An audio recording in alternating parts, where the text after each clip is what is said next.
Assalamualaikum warahmatullahi wabarakatuh. Salam literasi. Perkenalkan, saya Anissa Eriantani dari SMPN 4 Sendang. Saya peserta GLN Talent. Saya ingin menceritakan sebuah kisah yang berjudul Timun-Mas. Pada suatu desa, hiduplah seorang janda tua yang bernama Mbok Sari. Ia hidup sendiri karena ia tidak mempunyai seorang anak. Sebenarnya ia ingin mempunyai seorang anak untuk membantunya ia bekerja. Pada sore hari, Mbok Sari ingin pergi ke hutan untuk mengambil kayu. Di tengah perjalanan, ia bertemu dengan seorang raksasa yang sangat besar. Lalu ia berteriak kepada Mbok Sari, "Hei, mau kemana kamu?" kata si raksasa. "Aku hanya ingin mengambil kayu bakar, jadi biarkanlah aku lewat," kata Mbok Sari.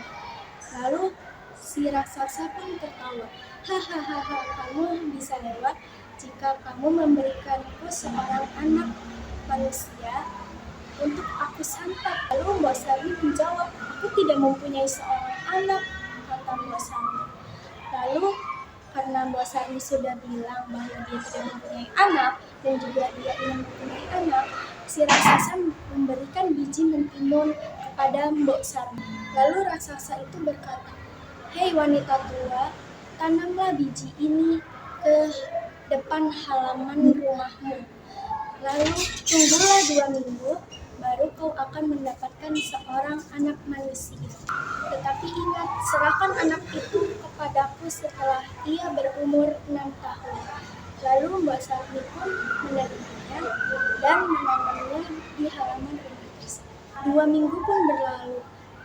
Pagi-pagi, Mbok Sari kaget karena di halaman rumahnya sudah banyak banget mentimun yang sudah tumbuh. Tapi ada salah satu buah yang sangat besar dan berwarna emas. Lalu Mbok Sari pun mengambilnya, lalu membelahnya, dan ternyata isi mentimun itu adalah seorang bayi yang sangat cantik jelita. Lalu Mbok Sari pun menamakan bayi tersebut adalah Timun Mas. Mbok Sari sangat senang karena dia sudah mempunyai seorang anak yang bisa membantu ia bekerja, ia merawatnya dengan baik. 6 tahun kemudian, raksasa datang ke rumah Mbok Sari untuk menagih janjinya. Lalu dia berteriak, "Mana anak itu? Serahkan kepadaku sekarang juga." Mbok Sari sangat cemas dan ketakutan. Dia tidak mau Timun Mas dibawa oleh raksasa. Lalu dia berkata, "Hei raksasa, tunggulah 2 tahun lagi. Semakin ia besar, semakin enak disantap." Raksasa pun menurutinya dan pergi. Mbok Sari setiap hari memikirkan 2 tahun itu bukan waktu yang sangat singkat. Lalu dia sangat cemas dan memikirkan apa yang harus dia lakukan untuk Timun Mas tidak diambil oleh raksasa tersebut. Pada malam harinya, ia bermimpi bahwa dia harus menyuruh Timun Mas ke petapa gunung.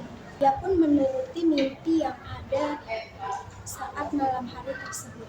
Ia pagi-pagi menyuruh Timun Mas untuk pergi ke petapa gunung tersebut. Saat Timun Mas datang ke petapa tersebut, ia menjelaskan apa tujuannya datang ke situ. Dan dia diberikan 4 bungkus kantong kecil yang berisi biji timun, jarum, lalu garam, dan yang terakhir adalah terasi. Kata petapa tersebut, "Lemparlah satu persatu biji-biji ini." Saat raksasa mengejarmu, 2 tahun pun berlalu. Datanglah lagi si raksasa tersebut untuk menagih janjinya. "Hei, ini sudah 2 tahun, cepatlah kasih anak tersebut." Mbok Sari sangat ketakutan dan cemas. Dia tidak mau Timun Mas diambil oleh raksasa tersebut. Dia berteriak, "Jangan ambil anakku, aku sudah sayang sekali dengan Timun Mas," sambil menangis. Tapi raksasa tidak peduli karena ini adalah janji Mbok Sari. Lalu dia sangat marah.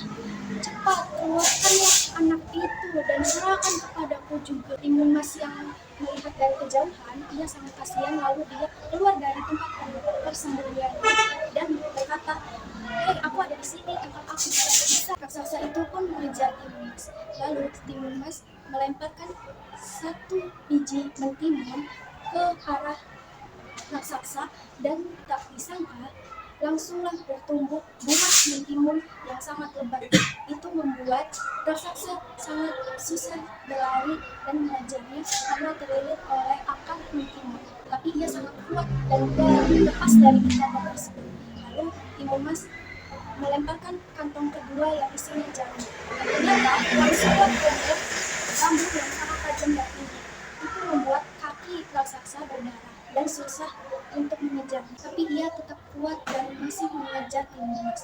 Lalu Timun Mas melempar lagi kantong ketiga yang berisi garam, dan tak disangka ternyata langsung menjadi lautan yang sangat luas. Tapi raksasa itu sangat tinggi dan masih bisa mengejar si Timun Mas. Lalu ia melempar kantong yang terakhir, yaitu yang berisi terasi. Ternyata langsunglah ada lumpur panas yang langsung menyerap si raksasa. Raksasa tidak bisa bergerak sama sekali. Raksasa pun tenggelam dan tidak bisa bebas. Timun Mas sangat senang karena menyaksikan si raksasa menderita. Lalu Timun Mas dan Mbak Sani hiduplah berbahagia dan damai. Sekian dari saya. Wassalamualaikum warahmatullahi wabarakatuh. Salam literasi.